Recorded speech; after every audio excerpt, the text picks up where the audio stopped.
is Andre Bywater. I'm a lawyer based in London with the firm Cordery. We are compliance specialists, and very much at the top of our list now is dealing with GDPR compliance, the General Data Protection Regulation. And I think there are really 12 points that I can just very briefly go through as to things that you can do in terms of complying. The first one is what's your overall plan? Who's been assigned responsibility for the various tasks, who's doing what, and so on. And you can take a risk-based approach regarding that. That's very much in the spirit of GDPR. Second thing is have in place what's called a data protection impact assessment process. That's basically helping you to look at your risks regarding privacy and what you can do about them. You can do this in a sort of more lighter way, or it can certainly be in a far more complex way if you're thinking of dealing with like new IT technologies that you're going to introduce into the system, for example. Have a proper data breach response plan. That's very important. Data breaches are a big issue under the GDPR. And again, if you've got something that's practical, that you fire drill, you rehearse with your staff, then you're going to be in much better shape. Fourthly, invest in proper technologies.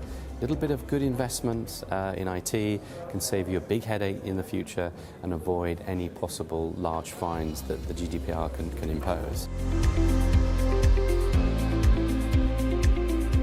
Review your vendor contracts. Look at the existing contracts, look at the future contracts, because there's going to be a sort of rebalancing of liabilities, responsibilities and obligations between you, if you're the controller, and the other party, the processor, or of course it could be the other way around. Get your documents ready to be inspected, because the regulator can come knocking on your door. So you need to, under the process of accountability under GDPR, you have to have everything ready. Those, as I say, imagine that you're being dawn raided and you have to produce those in a hurry to the regulator. Adjust to a higher consent standard. Consent is very important under GDPR, although there are other ways in which you can process personal data. So think about those as well. And then make sure you've got in place various processes and procedures to deal with some of these new rights. The right to be forgotten, the right to portability, and what is not a new right but has had some changes to it, the subject access required. It's very important that you put that in practical terms and train your staff in terms of dealing with these. They don't have to be in legal gobbledygook, they can be done in really plain, simple terms that everybody can understand. Brief the board. It's very important that the board understands how serious data protection is these days. They could be facing their jobs in the worst case scenario, but they need to understand what the risks are. Training. It's extremely important that everybody is trained regularly.